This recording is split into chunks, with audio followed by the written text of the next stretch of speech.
Okay, so I'm going to have this little question for all of you who is going to attend the DAED Congress. Okay, let's start by a very basic question. Let's first of all draw a tooth germ that is in a bell stage.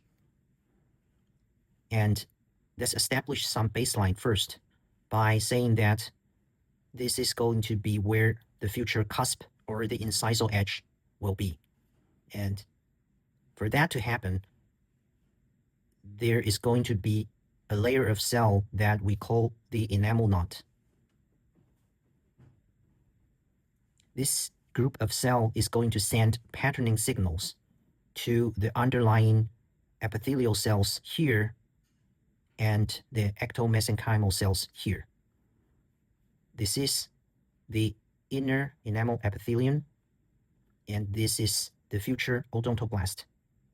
So let's simplify everything by zooming in here.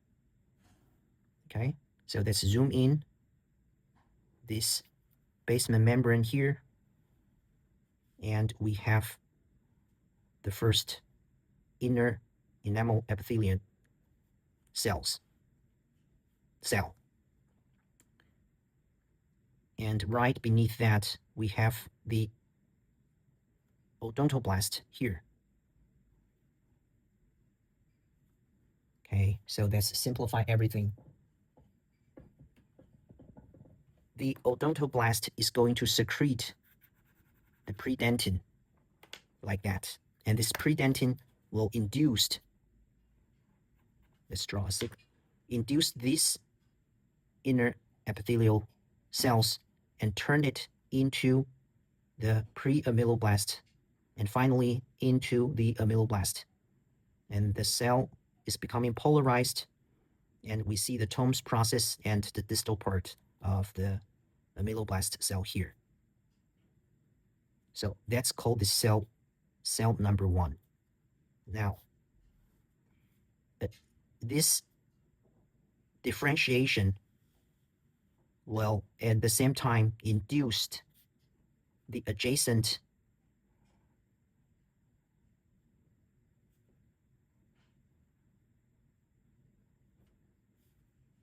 inner enamel epithelial cells into ameloblast. So this is ameloblast number 2.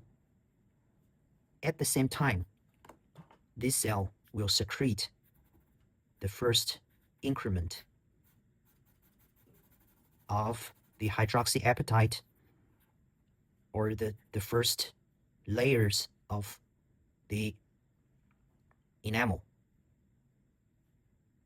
This is like day 1, it will secrete and at the same time induce the cell adjacent to it to becoming the ameloblast. Now you see this pattern. So at the day 1, this is what happened. And at the day 2, cell number 1 is going to secrete another layer of enamel, or the would-be enamel. This is the hydroxyapatite crystal. And the cells number 2 will start to induce the adjacent cell to do the same thing as well. So they will also turn into the ameloblast. At the same time, they secrete their first layer, or their first increment of the hydroxyapatite crystal like this. Of course, now I have to say this is the simplified and it's not very correct depiction of what happened.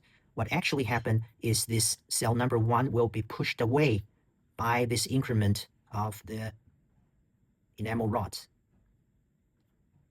But for simplification, let's just say this is going to, let's draw it downwards, so I don't have to repeat drawing everything. Okay, so that will be day 2. They will turn into the ameloblast. Now, day 2, they secrete the second layer, and cell number 3 is going to secrete the first layer. Okay, so now you see the pattern.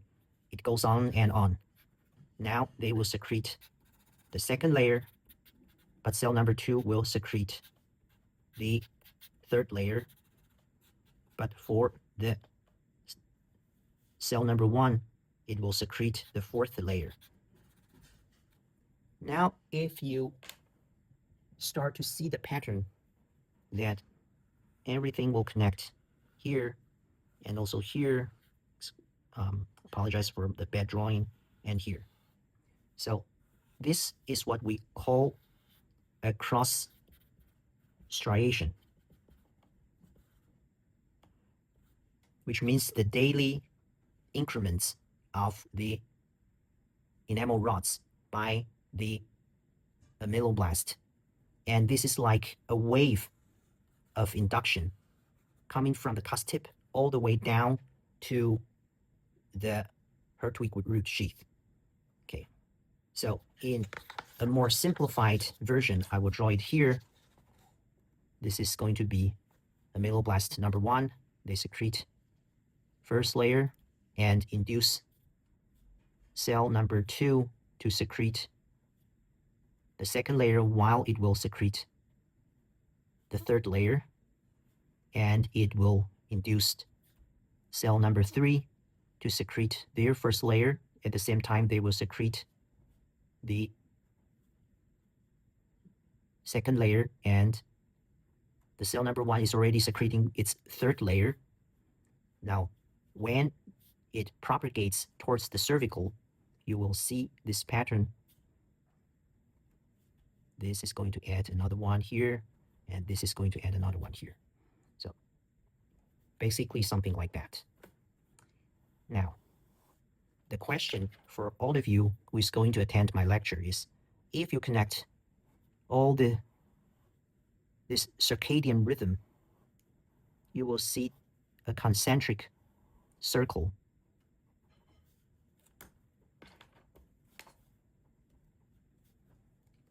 So we will not see any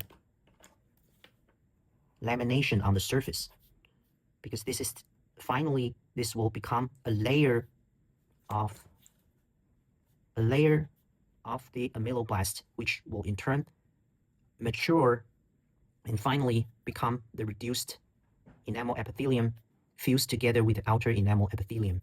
So basically, the tooth surface should be very smooth. Why do we see perikymata? When you look at the histological textbook, you usually see this pattern that you see this.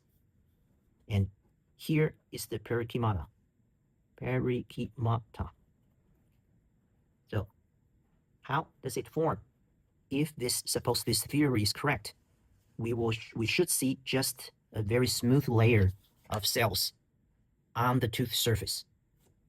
So have a deep thought about it, and anyone with correct or more or less correct response will get a free pass to my lecture, and also I think you will have a very good time enjoying Amsterdam.